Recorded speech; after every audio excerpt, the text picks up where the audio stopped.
Nächster Grand Prix und den würde ich, wenn es an mir ginge, gerne überspringen. Wir sind in Ungarn angelangt. Auch eine Strecke, mit der ich mich absolut nicht anfreunden kann. Ich weiß nicht, woran es liegt. Die ist eigentlich gar nicht so schwer zu fahren. Im Training hat das halbwegs gut ausgesehen. So, einige gute Rundenzeiten habe ich auch hinbekommen, aber ich weiß nicht, im Rennen oder ganz besonders auch im Qualifying, ihr seht es ja oben, da hakt es immer. Wir waren gerade Fünfter, jetzt sind wir wieder Erster, jetzt werden wir wieder auf Platz 6 durchgereicht. Was ist das, ey? Jetzt sind wir schon 9., 10. und gerade Sektor 2, das wird richtig brutal gleich. Achtung, erstmal schon abkürzen. Hat zwar nichts gebracht, ja moin. So, das sieht auch noch ganz okay aus und jetzt kommt halt der Abschnitt, der ist echt Krampf. Der bringt mir immer so viele Kopfschmerzen, so unnötig einfach. 10. Platz. Ich versuche wirklich mein Bestes. Ich bleibe hier auf der Ideallinie. Ich gebe sogar mit ERS Vollgas. Bin drauf, aber ich krieg's irgendwie trotzdem nicht hin. Wir sind trotzdem immer noch 9. Das ist auch ein Witz, ey, so ein bisschen, habe ich das Gefühl. Wir brauchen wieder Regen. Wir brauchen so Situationen wie in Silverstone. Einfach nochmal ein Restart, warum nicht? Vielleicht kann man den auch bei trockenen Bedingungen irgendwie provozieren. 4., 7. Also ihr seht, hier ist alles möglich, ey. Von Platz 1 bis Platz 10. Vielleicht kriegen wir noch irgendwie mal den... Ne, Schwung hin kriegen wir nicht. 9. sind wir dann am Ende, oder? Wie in Silverstone und da sind wir am Ende aufs Podium gefahren. Ist also vielleicht ein gutes Omen. Ich glaube es aber eher nicht. Fürs Erste verabschiede ich mich jetzt von Ihnen, aber richtig los geht's ohnehin erst morgen. Seien Sie auf jeden Fall mit dabei, wenn es richtig zur Sache geht. Ich bin immer so zuversichtlich, weißt du, im Qualifying immer alles schön schlecht reden, damit fürs Rennen wahrscheinlich noch irgendwie eine Ausrede parat ist oder damit ich sagen kann, seht ihr, habe ich euch doch gesagt. Also Fernando Alonso ist für mich nach wie vor ein Wunder, dass der immer oben mit dabei ist. Der ist immer vorne, immer oben mit dabei, das ist echt krass. Na, mal gucken, wie viel wir hier aufholen können im Rennen. Auf geht's. So, dann mal ran an den Aal. Hinter Sergio Perez und Sainz. Vor Stroll und Gasly. Bin sehr, sehr gespannt, wie wir hier den Start hinbekommen. Mit durchdrehenden Reifen auf jeden Fall. Lance Stroll versucht da. Ja, der ist nicht so gut weggekommen. Ich versuche gleich mal durch die Mitte oder... Nee, auch nicht. Aber ich weiß auch gar nicht, wo ich hin soll. Hier, rechts ist doch Platz. Hinter Alonso. Ja, bisschen Geschiebe hier. Wie immer. Eine Verwarnung. Ach, da ist er schon. Mensch, habe ich schon drauf gewartet. Erste Verwarnung, eine Kollision mit Alonso verursacht. Aber dadurch sind wir auf dem 5. Platz. Also meine Strategie geht immer auf. Am Anfang immer ein bisschen aggressiver zu fahren. Apropos aggressiv. Vielleicht schaffe ich es gleich auf Platz 4. Vorbei an Alonso. Muss ich aber ganz außen rumfahren. Oje, oje. Naja, ob das hier über 18 Runden lang gut geht, ich weiß ja nicht mit der Fahrweise. Da freuen sich meine Reifen auch wieder, ey. Aber gut, wir sind jetzt erstmal 4. Das steht. Russell, Verstappen und Lando Norris ist, glaube ich, ganz vorne. Und jetzt muss ich halt mit der Strecke 1 werden. Ich muss mit der Strecke hier verschmelzen, ey, wie in Monaco. Das hat ja auch gut geklappt, überraschenderweise. Vielleicht klappt es ja auch hier in Ungarn. Okay, jetzt musst du wachsam sein und Bedrohungen in der Nähe ausmachen. Ja, ich fahre schon meine Geschütze auf, ey. Ja, ganz besonders hier muss ich aufpassen. Sektor 3, da verliere ich, glaube ich, auch immer ein bisschen Zeit. Aber wir machen das schon irgendwie. Wir haben auf jeden Fall in der ersten Runde 5 Plätze wieder gut gemacht. Das gelingt mir ja eigentlich ganz gut. Dann der Mittelsektor, also vom Rennen jetzt insgesamt. Das klappt eigentlich auch noch ganz gut, aber dann zum Ende des Rennens, ey, da wird es dann immer ein bisschen schwitziger, weil die anderen dann irgendwie nochmal mehr Power rausholen aus ihrem Auto. Ich weiß gar nicht, woher die das nehmen. Oh, oh. Bisschen zu spät gebremst. Das kommt dann auch mit dazu. Die Unkonzentriertheit, aber wir machen das schon. Ich bin da ganz zuversichtlich. Aber nicht, wenn ich so fahre, dann kommen die anderen natürlich auch ran. Ja, Alonso neben mir. Und ich kann mich halt auch nicht auf die KI verlassen. Ich kann mich... Oh, Vorsicht. Ich muss mich in allererster Linie erstmal auf mich verlassen. Aber Alonso war gerade schon wieder quasi hinter mir und wollte mich schon wieder drehen. Habt ihr das mitbekommen? Der rote Pfeil war wieder aktiv zu sehen. Und ich sehe gerade, manche haben Softs, manche haben Mediums. Die wechseln dann auf Hard, wir wechseln dann auf Mediums. Also auch die Boxengasse wird wieder sehr, sehr entscheidend. Waren wir ja von Silverstone nicht gewohnt. Da haben wir ja durch den Restart direkt nochmal frische Reifen aufgezogen bekommen. Mal gucken, was uns heute in die Karten spielt. Heute wird es ja wohl nicht regnen, gehe ich mal von aus. Lando Norris mit einer 1,17. 1,18,278 bei uns, gar nicht so schlecht. Aber Alonso kommt jetzt halt. Jetzt müssen wir uns wieder mit DRS und DRS versuchen zu verteidigen. DRS kriegen wir. Russell nicht. Aber das ist egal quasi, weil wir kommen vorne eh nicht ran. Wo die immer noch die zusätzliche Energie herholen. Wahnsinn, mein Gott. Wie sieht es denn mit dem Reifenverschleiß aus? Ja gut, vorne links. Durch die aggressive Fahrweise, das war klar, dass ich da mehr Grip verliere.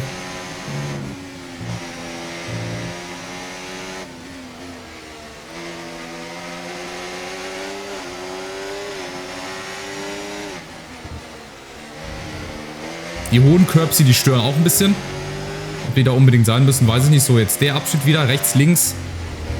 Also seit man ja vor 2 Spielen diese neue, ja, wie sagt man, Lenkfunktion eingefügt hat.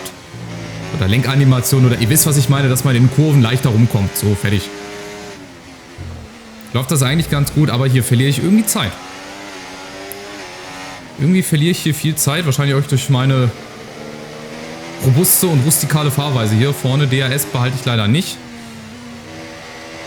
Das hat leider ganz knapp nicht gereicht. Das heißt, ich muss mich jetzt irgendwie so verteidigen gegen Alonso. Was aber, glaube ich, nichts bringen wird. Ja, guck, er kommt angeflogen. Ich mache die Tür zu. Aber dann geht er rechts vorbei. Und macht dann vorne, ja, die Tür zu. Schade. Und da ist Platz 4 auch schon wieder futsch. Na los, die Position kannst du dir zurückholen. Ja, du hast leicht reden, ey. Sitzen da in ihrer Fahrerkabine oder in ihrer Zentrale da. Lassen sich das Bierchen schmecken und geben ab und zu mal so einen Funkspruch von sich. Das kriege ich auch hin. Die anderen sind alle auch noch auf Softs unterwegs. Heißt natürlich nichts. Oh, schön abgekürzt. Ich werde mit dieser Strecke trotzdem nicht warm. Wir sind zwar Fünfter, wir haben ein paar Plätze gut gemacht, alles schön und gut, aber besonders hier mit Sektor 2, ich werde mich damit nie anfreunden können. Keine Ahnung. Ich glaube, selbst wenn mein Auto bei der Leistung überall ganz vorne wäre, also wenn wir quasi 100% Leistung hätten überall und alle Teile entwickelt hätten, ich glaube, selbst dann würde ich hier noch irgendwie schlecht fahren. Ich komme mit dieser Strecke einfach nicht zurecht. Ich würde die auch an ein paar Stellen umbauen. Ich würde zum Beispiel da unten, wo die 3 jetzt ist, zum Beispiel eine Gerade machen. Warum baut man nicht einfach eine gerade Strecke hoch? Hätte man auch noch mal ein paar Sekunden gespart. Aber wahrscheinlich geht das nicht vor den Gegebenheiten her. So, jetzt guck zu, wie mich 3 weitere Autos gleich überholen.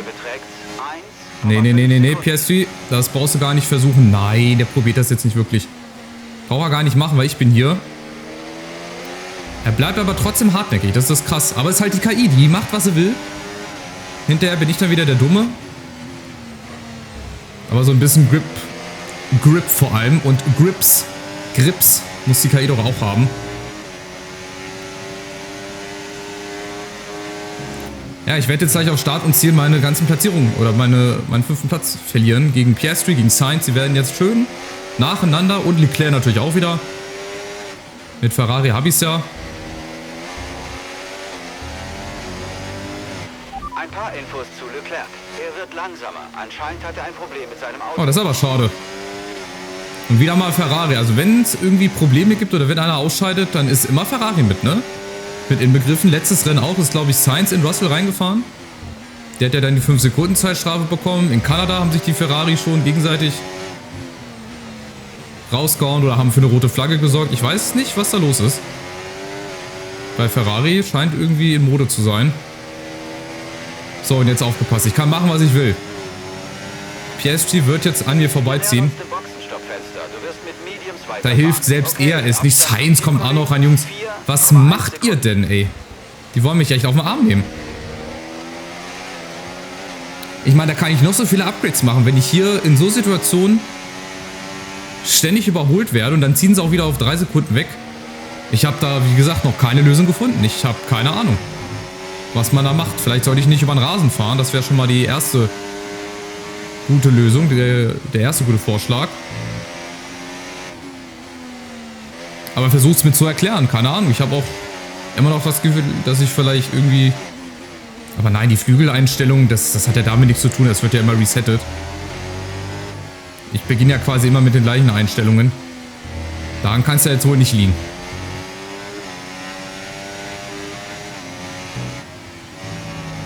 Und Sainz, wie gesagt, ist der nächste. Dann kommt Sergio Perez. Ich werde jetzt nacheinander hier durchgereicht. Ja, der lässt jetzt wahrscheinlich schon nach. 37% vorne links. Ich kann das durchaus verstehen. Das hängt mit der Fahrweise zusammen, ganz klar. So wie ich in den ersten Runden gefahren bin, ganz oft die Ideallinie verlassen habe. Na klar, das verstehe ich. Und dass uns natürlich jetzt auf der langen Geraden hier ausgerechnet der Speed fehlt, das ist echt bitter. Das ist halt wirklich bitter. Sainz ist der Nächste. Und ich habe auch keine Chance hier innen zu antworten, weil die machen innen die Tür zu. Schade. 7. Platz mittlerweile, den 8. werden wir auch noch verlieren. Ah ja, super. Das sagt er mir jetzt wo ich es brauche, müssen wir es aufladen. Also die Vorgabe kommt leider zum falschen Zeitpunkt. Ja, da kommt Sergio Perez natürlich, Gasly ist dann auch noch schneller. Ich verstehe das nicht. Also dann brauchen wir auch diesen scheiß Leistungsvergleich nicht und dann brauche ich auch meine Teile nicht upgraden. Wenn wir von allen Teams überholt werden. Wahnsinn. Wir können gerne nochmal drauf gucken, was so Antrieb angeht oder Aerodynamik und Chassis und so weiter. Da sind wir meistens immer ganz vorne. Und werden dann von Teams überholt, die hinter uns sind. So, dann brauchen wir das nicht. Das ist genau wie ein Ultimate-Team, wenn ich gegen jemanden spiele, der fast nur Goldspieler hat. 82, 83er Goldspieler und du hast das High-End-Team. Natürlich kommt es auch auf Skills an, aber ihr wisst, was ich meine. Und wenn du dann verlierst, dann brauche ich mir auch kein High-End-Team zusammenstellen. Und es wird ja nicht nur mit dem Reifen hier zusammenliegen, weil der vorne 46% Reifenverschleiß hat. Das kann ja nicht sein. Aber es wird wahrscheinlich unter anderem auch damit zusammenliegen. So, Sergio Perez, den will ich jetzt aber nicht vorbeilassen. Da würde ich gerne noch vor ihm bleiben. Da mache ich jetzt auch ERS die ganze Runde. Das Aufladen schaffe ich eh nicht.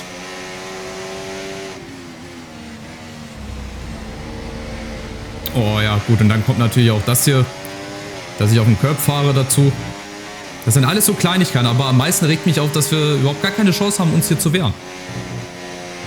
Ja, also wir fahren quasi wie jemand, der im Leistungsvergleich, wenn ich jetzt den Vergleich wieder ziehe, mit dem Team Letzter bin.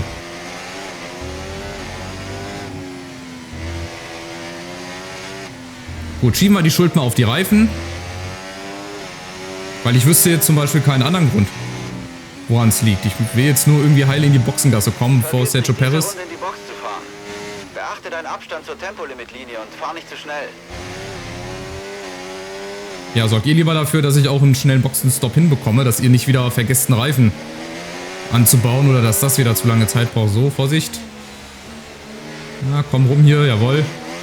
Super, du hast das Ziel erreicht. Ja, geil. Das ist eine gute Grundlage für den Rest des Rennens. Also hat's doch gebracht. Guck, es bringt immer was, wenn man in die Boxengasse fährt, dann ist das ERS ruckzuck wieder aufgeladen. So, jetzt kommen sie alle hintereinander. Oh, und jetzt werde ich wieder Zeit brauchen. Hopp. Rausfahren. Vor Ocon, vor all den anderen. 2,5 Sekunden ist okay. Jetzt bin ich gespannt, wie schnell die anderen durch die Boxengasse fahren. Bleib hinter der weißen Linie an der Ausfahrt. Wir kriegen eine Strafe für gefährliches Fahren, falls du auf die Strecke fährst. So, und jetzt müsste ich eigentlich ein bisschen Vorsprung rausfahren. Vor Leclerc, der ist jetzt auch auf Mediums unterwegs. Alonso ist auf harten Reifen unterwegs. Aber der war, glaube ich, noch nicht, oder? Doch, der war schon, der war ja vor mir. So, und gucken wir mal, wie der zweite Teil hier läuft mit den Mediums. Ob ich die ein bisschen reifenschonender hinbekomme. Also reifenschonender zu fahren.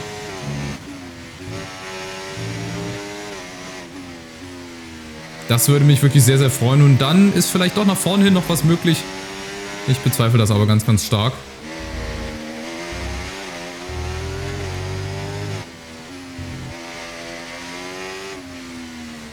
George kommt an die Box. George an der Box. Ich komme mir wirklich hier teilweise wie ein Amateur vor. Ich habe sogar schon die Ideallinie hier an. Ich schaffe es irgendwie trotzdem nicht. Und diese 4 Sekunden, die ich jetzt Vorsprung habe auf Leclerc, oder fast 5, der Vorsprung, der wird auch schmelzen. 100%ig. Da kann ich euch Brief und Siegel geben.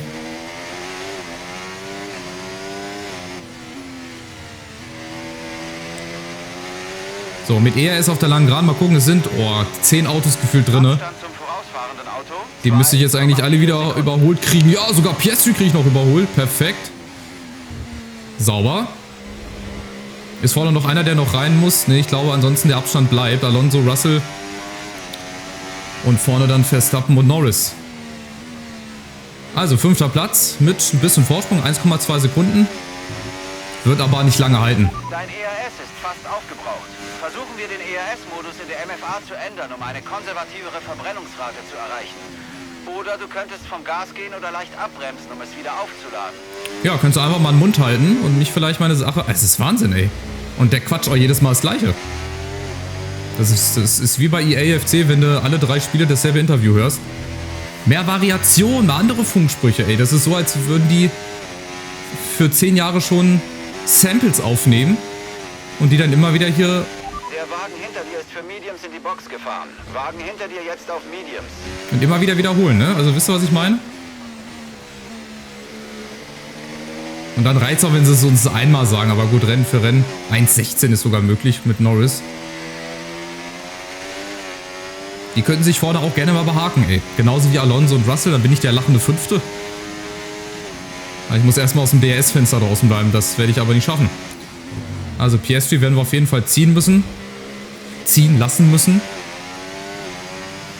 Und dann dahinter ist Sergio Perez, der kommt auch noch ran.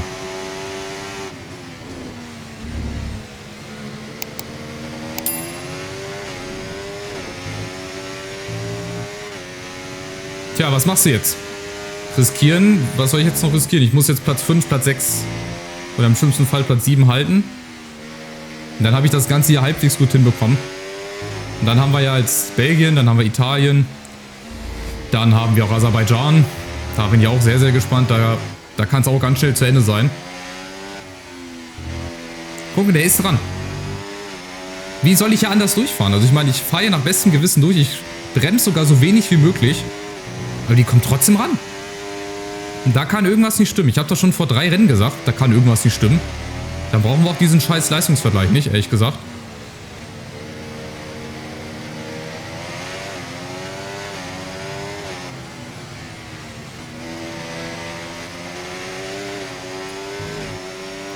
So, gib Gummi. Vergiss nicht dein Reifenmanagement. Behalte den Abstand nach vorne. Ja, ist doch okay. 12%. 4,1 Sekunden. Guck mal, ein Piastri, der kommt angeflogen. Vorne links, klar, ist wieder am meisten Verschleiß da, aber trotzdem. Dein Hintermann holt 5 Zehntel pro Runde auf dich auf. Also bei McLaren würde ich auch gerne mal im Auto sitzen und mal austesten, ob das wirklich so stark ist, das Auto. Die sind, glaube ich, im Leistungsvergleich ungefähr mit uns auf einer Höhe. In manchen Bereichen sogar schlechter. Aber anscheinend ist das hier egal. Es scheint keine Rolle zu spielen. Vielleicht ist das auch eine falsche Wahrnehmung von mir. Ich weiß es nicht. Ist ja immer schön, wenn neue Teile eingebaut werden und Upgrades und so weiter, wenn das klappt. Ich freue mich aber, dann will ich es auch spüren auf der Strecke.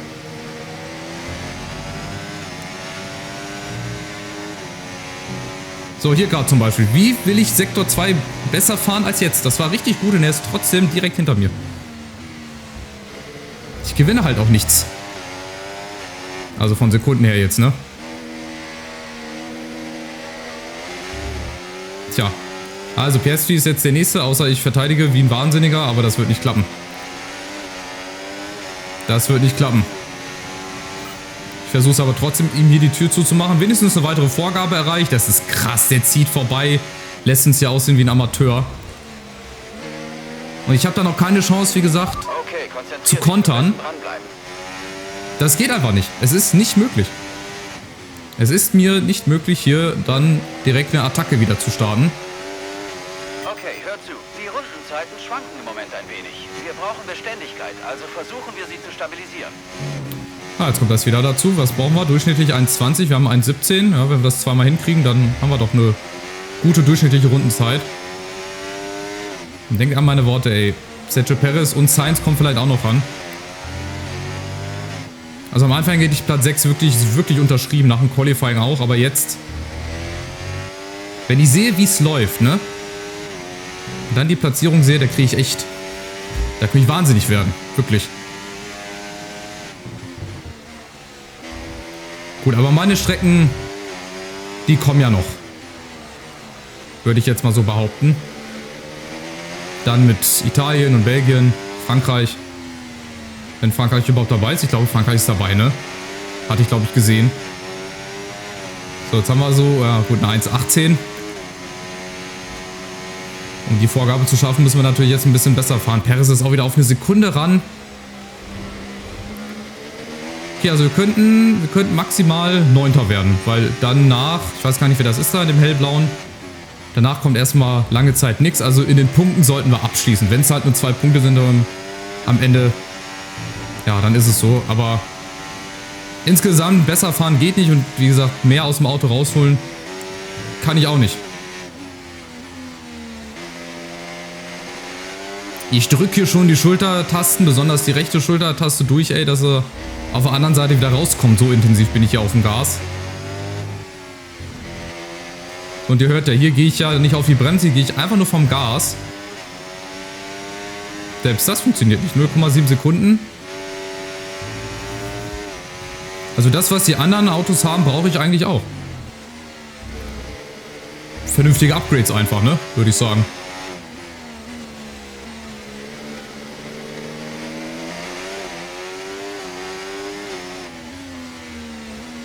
Ja, die Kurve, die nehme ich hier wieder zu langsam. Dadurch kommen die anderen jetzt natürlich ran. Und jetzt bitte, seht zu, Sergio Perez.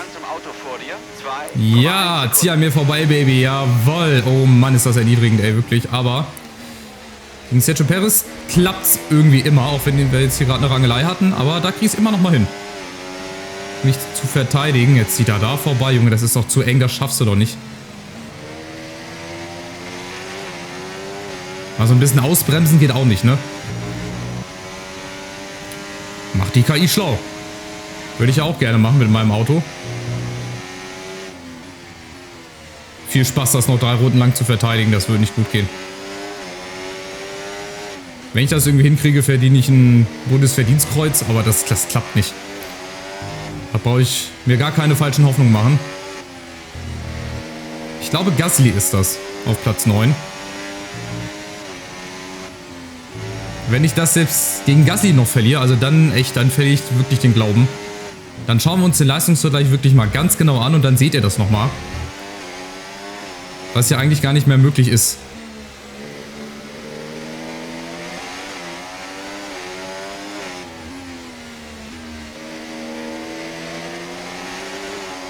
Es stellt sich immer noch die Frage, wie. Gut, bei Red Bull kann ich es verstehen.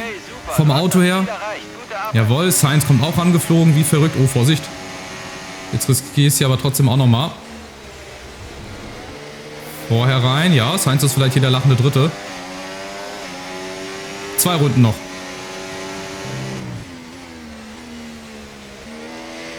Meine Reifen sehen bestimmt auch super aus. Oh, vorne links, ey, 29%.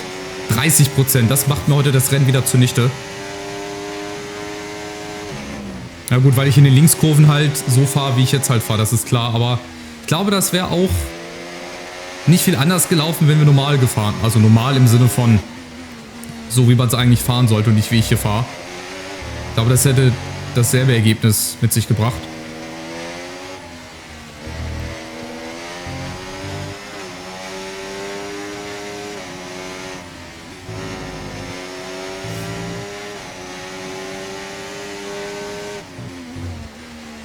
Und deswegen, jetzt könnt ihr vielleicht auch so ein bisschen den Frust verstehen, wenn ich hier in Ungarn fahre. Obwohl ich diese Strecke wirklich nicht gut fahren kann und auch nicht mag, fahre ich sie eigentlich ganz gut, aber dann macht mir trotzdem das eigene Auto einen Strich durch die Rechnung, beziehungsweise jetzt hier in dem Fall die Reifen, ihr seht's. Ja, 33%, das hat natürlich auch große Auswirkungen, aber das kann es ja nicht nur sein. Also ich bitte euch. So, jetzt ist auch, glaube ich, endgültig vorbei, oder? Oh, Vorsicht. Aber ihr seht, das Auto bleibt stabil. Bleib an ihm dran, vielleicht macht er einen Von Sergio Perez, das ist Wahnsinn. Das bleibt stabil, auch wenn ich ihn von hinten an der Seite randotze. Bleibt stabil. Verzieht keine Mine. Verzieht das Auto auch gar nicht. Und Gasly ist jetzt also noch hinter Sainz. Ja gut, den werden wir jetzt auch noch bald vorbeilassen. Also ich freue mich mit dem 8. Platz mal an. Muss ich jetzt. Also Platz 8, okay, nehme ich mit. Wenn Gasly jetzt nicht hier noch irgendwie sämtliche Geschwindigkeitspakete installiert.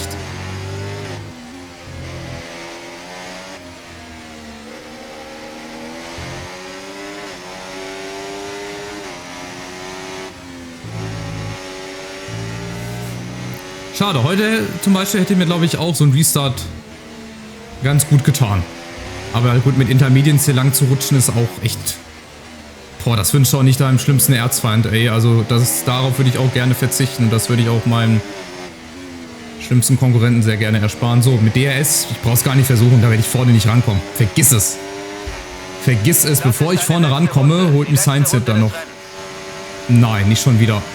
Das verteidige ich jetzt, das kriege ich irgendwie hin. Also wenn ich die Chance bekomme, kriege ich Platz 7 hier jetzt noch irgendwie verteidigt. Und dann kann ich der Strecke die Hand geben. Gut, einmal im Jahr, muss halt hin. Wir haben es halbwegs gut hinbekommen, ohne Unfall. 1, 2 kleinere Kollisionen, woraus auch durchaus ein Unfall hätte entstehen können, aber nicht bei mir. Achtung, hier kann trotzdem immer noch was passieren. Ich weiß nicht, was Sainz noch macht. Aber ich bin guter Dinge. Noch einmal die hohen Curbs und dann hat er, glaube ich, nicht mehr genug Zeit. Aber wobei auf Start und Ziel. Oh nein, oder so wie ich jetzt hier fahre. Nein, jetzt darf ich nicht das Auto verlieren. Komm, Junge. Noch einmal einen ganz kurzen Fokus hier drauf, dann haben wir es gleich geschafft. Abstand zum Auto vor dir beträgt 1,7 Sekunden. Jetzt muss ich auf Start und Ziel, muss ich echt Barrikaden aufbauen. Also Verstappen gewinnt vor Norris. Überraschenderweise gewinnt Verstappen mal wieder ein Rennen. Aber das schafft Sainz, glaube ich, nicht, oder? Nee. Das schafft er hoffentlich nicht. Nein, dafür ist der Abstand zu groß. 7. Platz. Da kann ich nicht mit anfreunden. Trotzdem war es sehr frustrierend, von so vielen Autos natürlich im Rennen überholt zu werden. Das ist das Ende des Rennens. Wir sehen uns im Parc Fermé.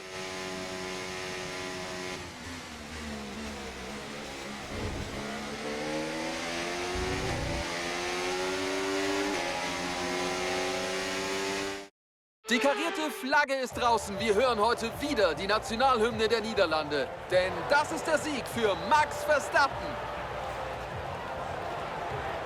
Das sind 4 Rennsiege in Folge, Sascha. Da hat jemand die Meisterschaft fest im Griff und die anderen müssen kämpfen, wenn sie das noch verhindern wollen.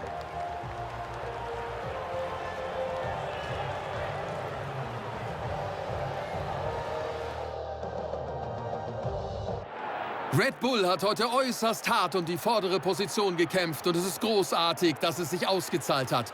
Das Team tut so viel für den Sport, dass man sich einfach nur über den heutigen Sieg mitfreuen kann.